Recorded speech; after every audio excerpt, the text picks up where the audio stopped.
And here it comes, our first world lock.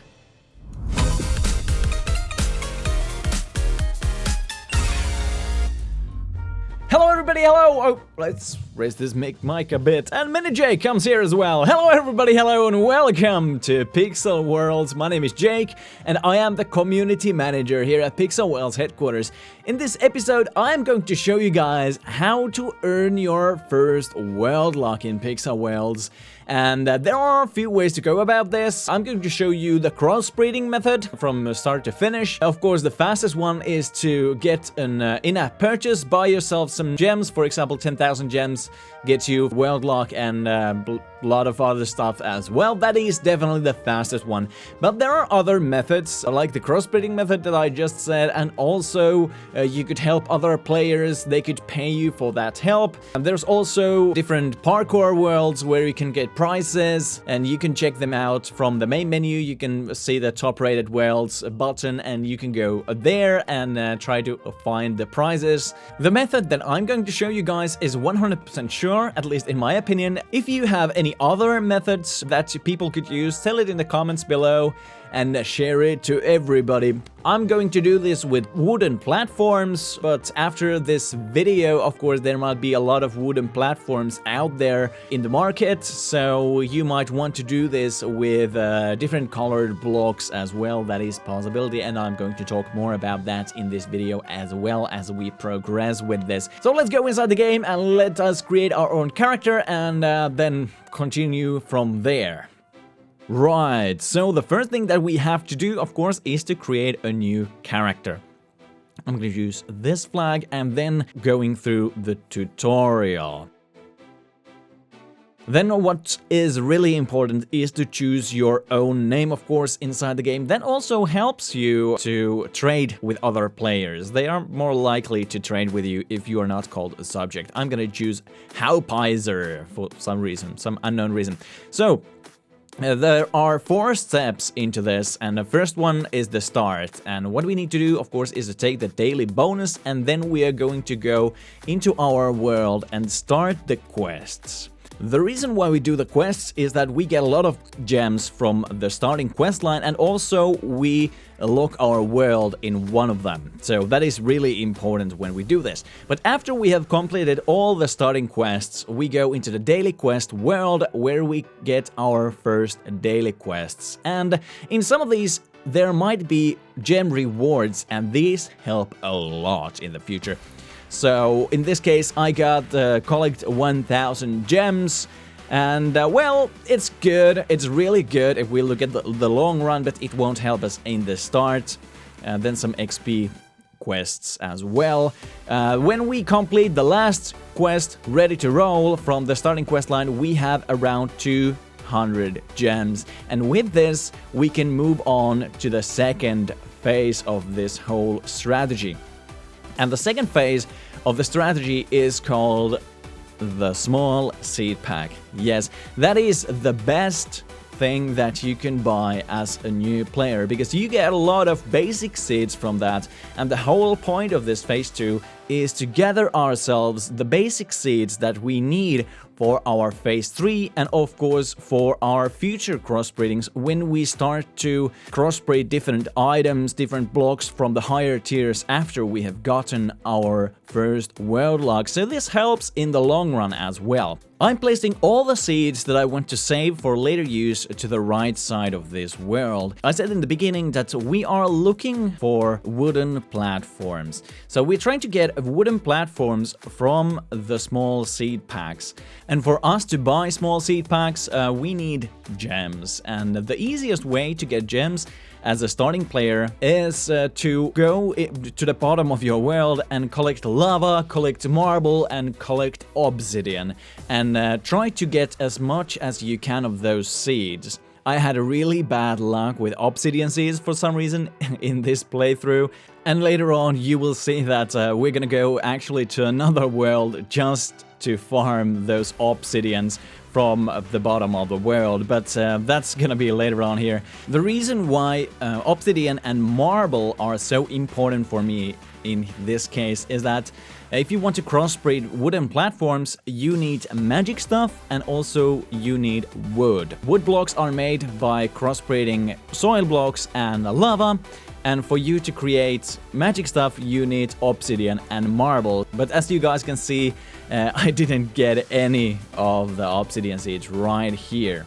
And like I said in the beginning of this video, you could do this as well with different colored blocks. For example, a blue block, red block, white block, black block, all the colors that are out there. They are all farmable, so you could do this, and a lot of people are looking at them right now and trying to buy them. So if you farm around 100 seeds of those with the same strategy as we are going through right here, it is easy for you to get your first world log. Just remember that if you're going to make those, you need to collect those granites from the ground as well, that we didn't do here. But now I am farming marble and lava as much as I can, because you actually get 1 gem in average from lava seeds or lava trees, and because of this they are really good farmable at the start of the game, and it is very easy and fast to get that 50 gems for our next small seed pack. As you can see here, I just farm, get more seeds, place them down, and go for our next small seed pack. And I hope to get marble, magic stuff, or a wooden platform seed, but I'm really unlucky. I just don't seem to get any of those in here. Actually, this was the only one time that I got obsidian seed, and in the end, I just happened to be unlucky and I lost all the seeds. So that might happen to you as well, so don't get disheartened if that happens. Oh, and one tip here. The reason why I didn't crossbreed these obsidian seeds right away is the fact that you need to have enough basic seeds before you start to crossbreed them to higher tier items. You always crossbreed 2 into 1, so if you get unlucky and you don't get that seed from those crossbreeded trees, then you don't lose the whole progress. So try to keep that in mind when you do this. Now that we had enough lava seeds and, well, marble seeds as well, I started to crossbreed lava into soil block just to create wood blocks that are needed for the wooden platforms. But still the one problem was that I didn't have those obsidian seeds at all. So next what we're going to do here, after I failed for the last time of getting that from the small seed pack, I go inside another world, I create a new world, and I just dig down deeper, get those obsidians. I ended up creating 3 different worlds, or actually I created 2, because you're just about to see what happened with the third one.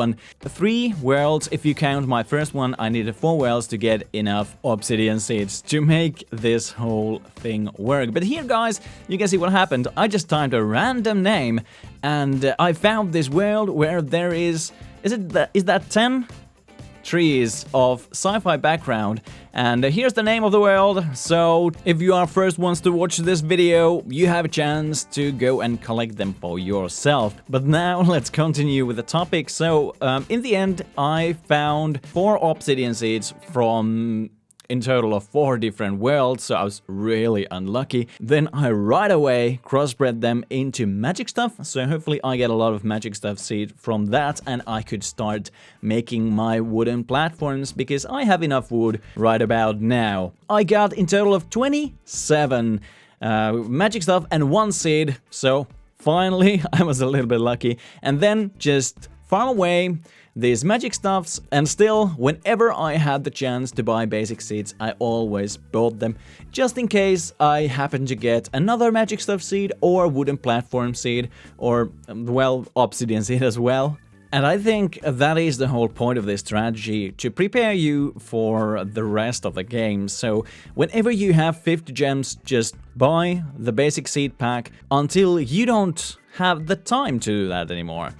And this happens when we have enough wooden platforms. One key here when you're doing this is to plant the seeds that you get right away. So don't even finish farming, just plant it away and then continue breaking those blocks. And like I said, at some point there comes a time when you just plant, break all the time and you don't have any downtime, so to speak, and that is very good thing, and you start to accumulate a lot of gems by that. If you follow this to the letter, then when you have around 300 gems, you will have 50 seeds ready. Now you can make a choice. You either try to go and find yourself a buyer, or you just farm a little bit more to make an easy sell. Personally, I farmed one more round and I already got buyer waiting for me because I did a global broadcast by using the gems that I got from the daily quest. If you remember that, 1000 gems. And this is the last phase,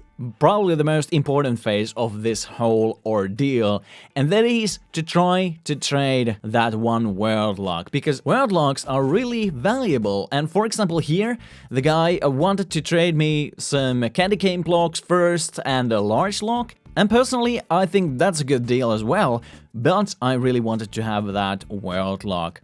And I know the value of my seeds, and you, when you do this, you need to know the value of your seeds.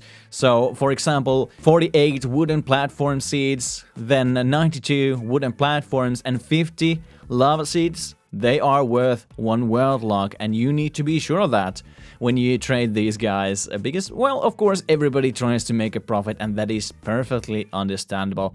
In the end, when I just put them all out there, I was able to make the trade, and I got my first world lock this way, with this character, of course. In this case, at the end, when we are almost ready to make the trade, we could add like few glass seeds or something like that to just sweeten the pot a little bit, and it would be definite sell, and we could get that first world lock easily by that. Here it was not needed, and we got the trade confirmed and got our first world lock, and of course had to thank him.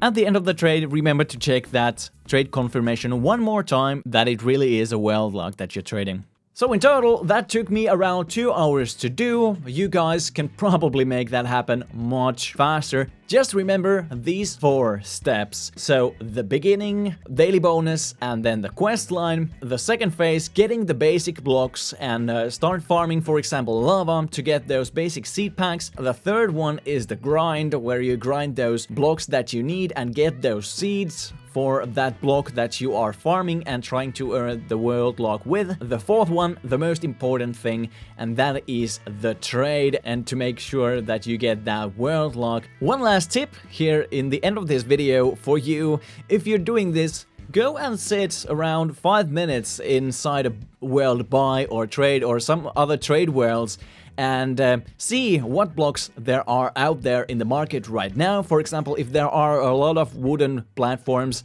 then don't do those. If there are a lot of red blocks, don't do those. But for example, if you don't see any black blocks or something like that, then do that. And guys, tell me in the comments below, how long did it take you to get your first world lock? And while you're going down there, remember to hit that subscribe and like button on the way, and I'll see you guys in Pixel Worlds.